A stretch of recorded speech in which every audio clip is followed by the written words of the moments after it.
to share this concept. You have other work to do, but I'm so glad you're here.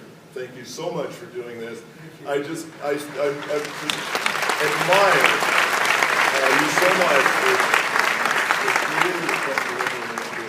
for making this happen. I want these people to understand it.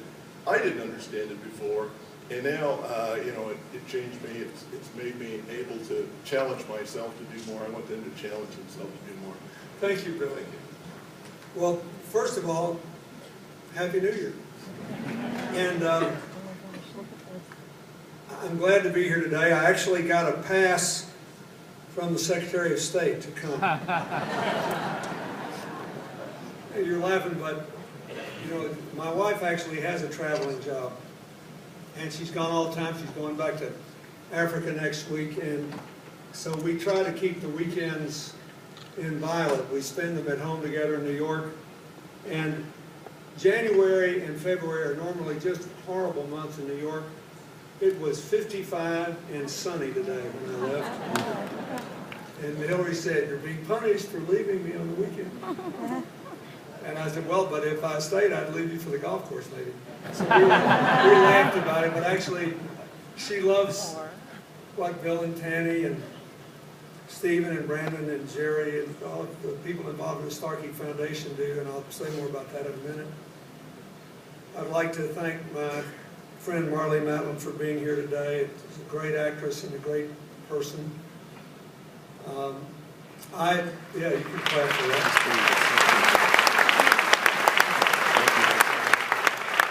So I asked Bill, I said, "What do you want me to talk about, really?" And he said what he just told you. And he said, "You talk and I'll listen, and then if I don't think you covered everything well enough, we'll have a question and answer session." So that was funny. Usually now when I go places, people want me to talk more about the economy, but I want to make a point about that.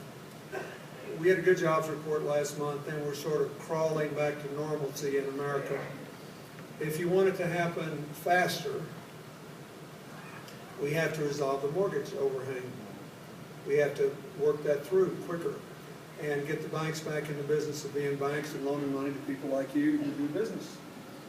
And there's a more humane way to do it, and there's a harsher way to do it, but the quicker we do it, the quicker we'll get out. And the longer we take, the longer it'll take for us to return to full employment. But if you look at that, it's a metaphor for the decisions that are being made all over the world today, and that have to be made within the mind and heart of every person. We live in an interdependent world. Whether we like it or not, good and bad things happen halfway around the world, and they affect us. Look, this financial crisis starts in America all of a sudden. Turns out the banks in England and Ireland are more heavily leveraged than we are. Bam, they collapse. Briefly, the Chinese had 35 million unemployed factory workers because Europe and America couldn't buy their stuff anymore. Things just travel. Positive things travel too. An 8-year-old can get on the computer, and the World Wide Web will give them information in 30 seconds I had to go to college to learn. You can also learn how to make a bomb on a computer. Good and bad things happen in an interdependent world, and they travel fast. And everyone has to decide whether, in the face of a world with a lot of variables that you can't control, it's better to try to share the responsibilities and create a shared opportunity society within countries and across national borders, or it's better to try to hunker down and hold on to your own. There is basically an identity crisis going on in every country in the world. And there are identity debates going on. If you look at the Republican primary, I don't want to get into the weeds there, and if I endorse somebody, they'll lose. But if you listen to the debates and the differences within them, it's an identity crisis, right? What are we going to do about immigration? What are we going to do about economics? The whole 9 yards. So, what's that got to do with what I spend my life on now? Well, I don't have to run for anything, so I'm running away from the identity crisis. when I got out of office, I decided I'd try to set up a foundation to work on the things I cared about when I was president, where I could still have an impact. Because there are a lot of things I cared about then, I care about now, but I can't have an impact, and it's foolish to waste your time on that. We should all do something that matters at our level of ability to do that. And so I set up this foundation, and we get support from Republicans and Democrats and independents in America. I get support from private citizens and governments from all over the world.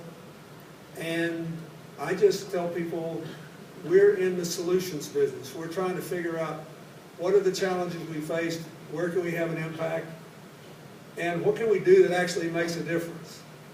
So we try to talk less and do more. And so here's what we do. And Bill asked me to talk about this. I started out building a presidential library museum in my home state in Arkansas and a school of public service. I wanted to train people and be able to give them accredited graduate degrees, not in public policy, but in public service. So it's the only place in America where you can get a degree in public service where half of the student's time is spent in the field. Maybe in the Mississippi Delta, maybe in Indonesia, in Aceh, where we worked after the tsunami. But you actually have to go try to do something and see the difference between talking about something and actually doing something. And then we got into healthcare work. Nelson Mandela and I, when I got out of office, and he was still quite active, were the co-chairs of this group trying to raise money to try to help combat the AIDS crisis. And it's hard to believe, but just 10 years ago, there was the Global Fund on AIDS, TB, malaria had just been set up. The Gates Foundation was just getting up and going. The fund that President Bush set up, the PEPFAR Fund, to help combat AIDS and malaria, which I personally think was his finest achievement as president, had not yet come into being. So we were in Barcelona, Spain in 2002 at this International AIDS Conference. And Mandela and I, we were asked to close the conference, which we did. And we were basically hitting on people who were still in office to give us more money. And after it was over, the Prime Minister of St. Kitts and Nevis, a small island nation in the Caribbean, who was a friend of mine and is a medical doctor, and was charged with trying to organize a Caribbean-wide response to AIDS, came up to me and he said, "Look, Bill," he says, "it's not like most of the rest of the world. We don't have a stigma problem. We're not embarrassed about this. We are open about it. We want to deal with it. Our problem is money and organization." I said, "Well, what do you want me to do about it then?" Well, he said, "I want you to fix it." At the time, I had like 6 people working in my office in Harlem, in New York City. And I had to raise $150 million to do this vast project in Arkansas. And like a fool, I said, "Okay, I'll be happy to."